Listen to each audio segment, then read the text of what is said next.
Hello and welcome to Pearl Magazine. The glory days of Hong Kong movies in the 1980s and 90s are long gone. At that time, our film industry was exporting more films than any other country except the US. Local box office carried a $1.24 billion market value. The world just couldn't get enough of Hong Kong action, comedy, and drama films. Today, local filmmakers struggle to get financing, and the government has had to roll out funding for the industry. What happened, and where does the future of Hong Kong movies lie? My Prince Edward got 3.25 million Hong Kong dollars, and we shot 18 shooting days. And it is not enough for a feature film, but of course many industry people like actors, actresses, and crew members, they understand this is my first feature. Norris Wong's film was nominated this year for Best Screenplay at the Hong Kong Film Awards and Best New Director at the Golden Horse Awards, to name just a few. My Prince Edward was funded by Create Hong Kong, a government body aimed at supporting the creative arts. I began with writing Canton pop lyrics and then some fictional writing. And I became a scriptwriter right after I graduated from Baptist University, the master program of filmmaking. Norris then started writing TV dramas for a local network and found she could be as creative as she liked. Being just a writer for other directors can be fun too, because you can imagine whatever you want and you can just write anything irresponsibly. But when you became your own director of your own story, it's different because the story is so personal. You like to use all means, all the things you can manage to present what you really want the audience to see. My Prince Edward, a film about a 30-something-year-old woman who feels family and societal pressure to marry her boyfriend, is a personal story to Norris. As both the writer and director, she learned filmmaking was more than just a creative process. Most of the time I spend on how to deal with the execution, I talk to the production manager. It's hard because it's my first time, and there are so many compromises in the process because of limited budget, because of maybe directing abilities. But it did give her more control of the content to fully bring to life what she had written, right down to the small details. One detail I like is the first scene of my film. The shirt of the main actress is a shirt with a very big collar. And then she just showed the strip of her bra all the time. And then her boyfriend, Edward, tried to use her shirt to cover it all the time. I like this detail because it's my own experience in my life. Norris says stories like this, personal stories shot on small budgets, may be the way for now. That's because new filmmakers simply can't afford the big budgets that action or historical movies require. In the past, Hong Kong are famous of making big action movies, but we new directors are lack of that kind of training, and we got limited budget. Filmmaking for us, the new directors, something different. It is something that we express ourselves and to present our own observation of real life, more than to create a very romantic but unreal world. She's now working on her second project after getting a place in Create Hong Kong's director succession scheme. It pairs established directors with new ones to make a movie together. She'll be working with critically acclaimed director Mabel Chung of City of Glass, An Autumn's Tale, and the Soong Sisters fame. The two know each other from when Norris was Mabel's student in film school. I discussed a lot with her about the main ideas and the synopsis, or what we want to present in our next film, and what is important for Hong Kong people now, and what we care most in our life. I hope with my experience and my technical know-how, and she's young, she has passion, she knows the pulse of the new generation, and the energy and everything, and maybe we can make something interesting. Mabel Chung entered the industry over 3 decades ago, when it was enjoying its golden era. In the 80s and 90s, there were a lot of very big commercial film production companies, and they have their own chains of cinema. So every year they have to make a lot of films to fill the cinema line. There was a time in the 80s and 90s, we made about 200 to 300 films per year. So as new directors, we have a lot of opportunities to try out new things or to experiment. Today, production companies don't own cinemas. In 1993, there were 119 cinemas. In 2015, there were only 47, with just about 1/3 of the seats available in them.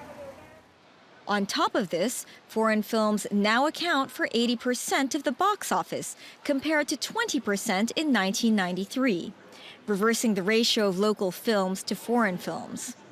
Before 1997, a lot of people were trying to emigrate elsewhere. So in the 1990s, we began to make films more or less of the same stories with more or less the same actors and actresses. And those films could make very good pre-sale. Mabel wanted to preserve the Hong Kong she knew before the handover and was inspired to make City of Glass. City of Glass is a film I made in 1997. At that time, I thought, oh, wow, Hong Kong is going back to China, and I'm not sure whether things would change drastically. So I said, oh, I have to record everything in Hong Kong as it was in 1997. So even if things disappear, like the images on the City of Glass, on the glass walls of the buildings, I can still capture it on film, and it would accompany us for the rest of our lives. That's the reason why I make that film. The handover triggered an exodus of experienced talent. Those that stayed did co-productions with mainland companies. What's happened to all these production companies? Some of them moved north. Some of them closed down because of bad economy. Some are still making films, but then because they treat film as a business, so the Chinese market is infinitely bigger than the Hong Kong market. So they prefer to make co-productions. That's why a lot of very well-known and experienced Hong Kong film directors went north to make films, leaving behind the new directors and not so famous ones in Hong Kong. This means new local directors don't have opportunities to work with experienced directors on big-budget action films. So the knowledge of working without specialist equipment hasn't been passed down. Mabel says this is stirring creativity among young Hong Kong directors who have to hone their writing skills with stories that are compelling to audiences.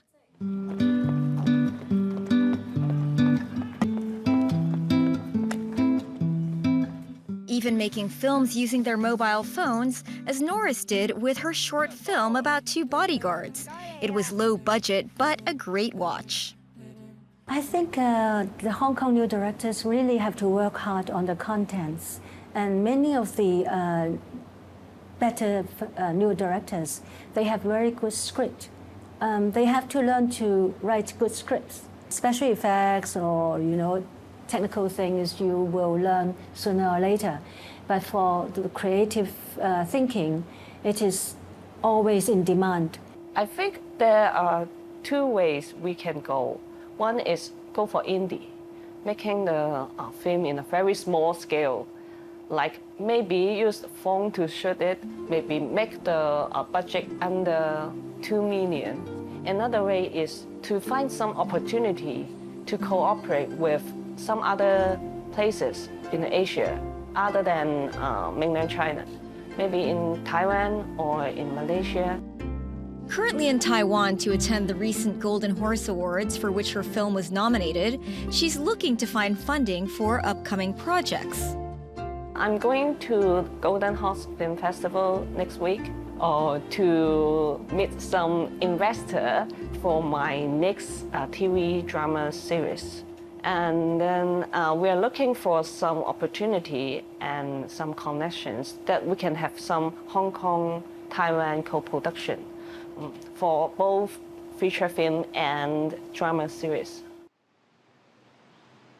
Director Ray Young is no stranger to the difficulties of raising funds for films, even though he's been in the industry for over 2 decades. His movies focus on LGBT issues. Trying to find funding has always been difficult. In Hong Kong nowadays, there's a Hong Kong Film Fund, which is you can apply, but of course there's no guarantee. His latest film, Suk Suk, is about a gay couple in their 70s, which made both funding and casting the film difficult. He didn't get the government funding, and in the end, resorted to crowdfunding to get the film made. I think we were very lucky because right off the bat we got invited to Busan International Film Festival, and then we got 5 nominations at the Taipei Golden Horse. So that really helped, and then the next thing we knew we were in Berlin. So all that really helped, and then we won a bunch of awards. Ray says it's always been easier to market and distribute his films overseas. He joins film festivals which help raise awareness of his movies. It's always been difficult, but I think now it is easier because I think people are basically more open to LGBT titles. When I first started, it was very hard because actors didn't even want to play gay parts. So now the younger actors are easier, they will do it. He says he'd be open to working on the mainland, but is aware there may be issues with his subject matter. Censorship has always been an issue Ray has had to contend with. China, I'm definitely interested in going, but the issue is, of course, I do LGBT movies, so that is censorship is always a problem in China. But if they are open to screening LGBT movies, then I'm definitely up there doing it. Censorship is something many young Hong Kong filmmakers are concerned about when considering the China market. If we want the China market, we have to go for the censorship. And that's why investor and boss, they will tell you to write something that can pass the censorship. It is really very risky that we don't know exactly what can be passed, what cannot. So it is like self-censored. But I'm a little bit optimistic that investor and boss for Hong Kong film industry, they are trying to give up China market in the future. Because some low-budget local film, they can make revenue. Norris still enjoys the freedom to write and direct what she likes in Hong Kong, even with the government funding. But the low budgets are something she fears will hurt the industry if it becomes accepted as the norm. I'm happy that the results of first feature film initiatives are good, but it is also set a bad example for investors.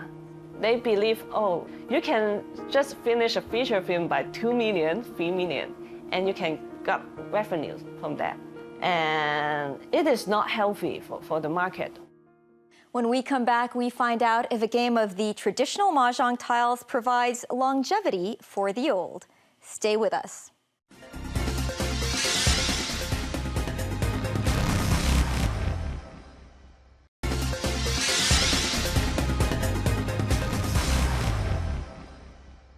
Welcome back to Pearl Magazine. Hong Kong people live long and have the longest life expectancy in the world. But when people get old, they develop potential health issues such as dementia. Some research has shown that playing Mahjong could slow down cognitive decline, even for those suffering from significant dementia. But as the pandemic persists, can keen players find a way to come together for a game of tiles?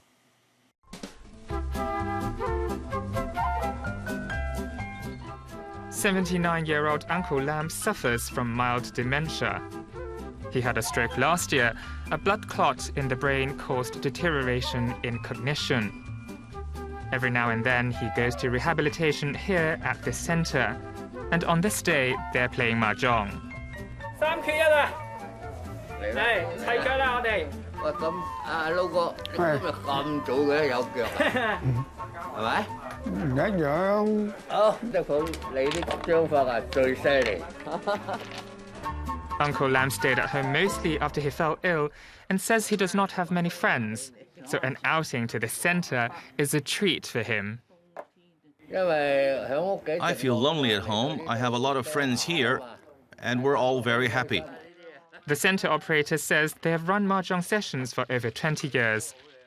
They haven't done any academic research on the effects of Mahjong playing on dementia, but according to their observations, they think the activity is very helpful for patients' communication and motor skills. Family members of dementia patients tell me they don't really speak at home, but once they start talking about Mahjong, they have a lot to say, like hurrying others to shuffle. He has seen some dementia patients show keener calculation and reaction skills playing the game, perhaps even better than younger players.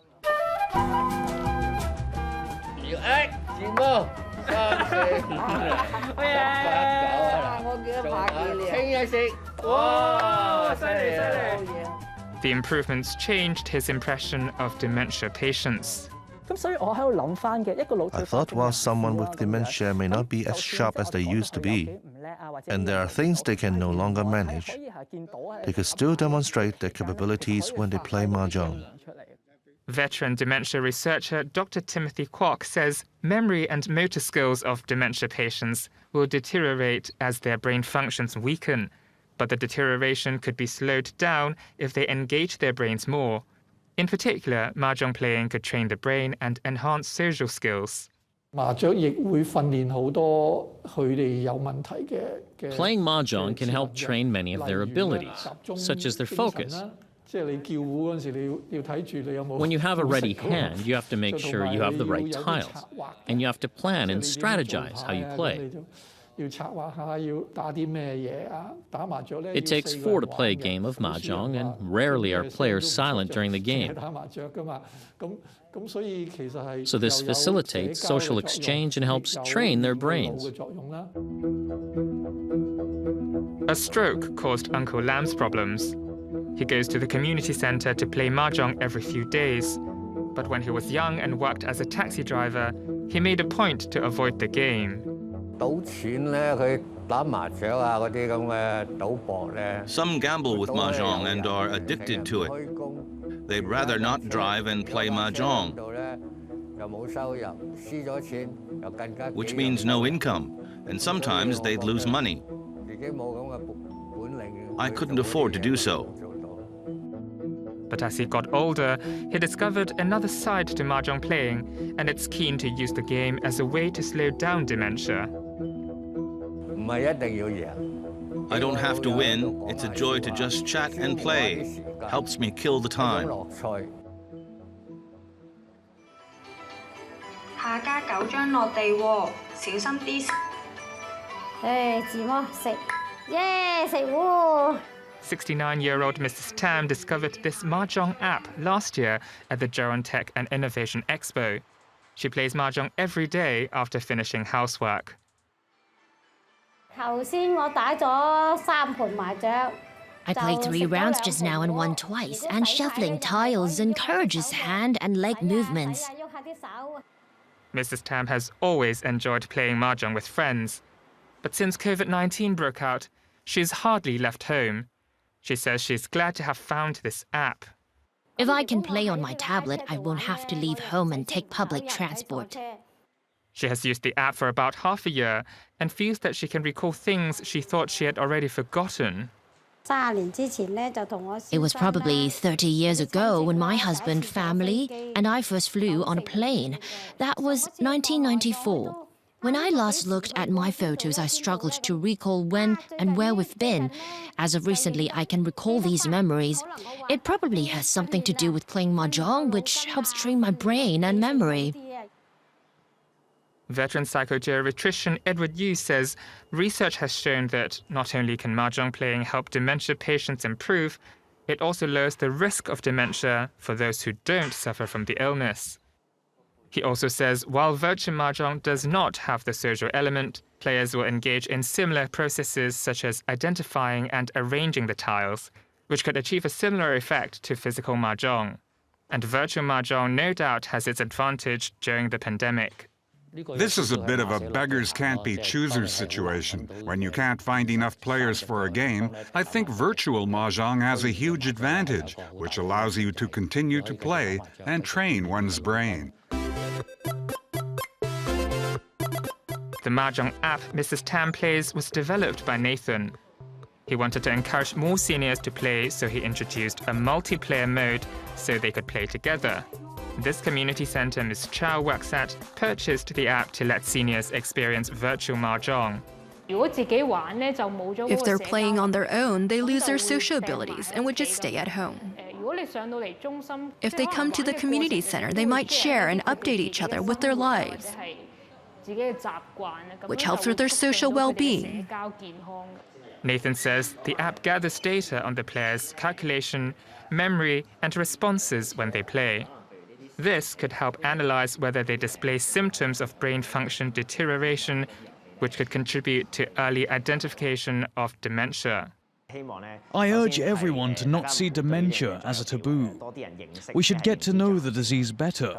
Seek professional help if you develop issues with cognition. As she approaches 70, Mrs. Tam has a habit of going for a walk in the park every evening. She says that as she ages, she's worried about the deterioration of her health. As I grow old, I forget things. I'm worried I won't know my way home one day, which got me thinking how I could strengthen my memory. So I try my hands on different things. I'll play Mahjong as long as I can and hopefully be healthy both physically and mentally. I find happiness in contentment. That's our show this week. Next week, celebrating the holidays for the poor, even amid the COVID pandemic, and a seafaring journey for the underprivileged. Thanks for watching. See you next week.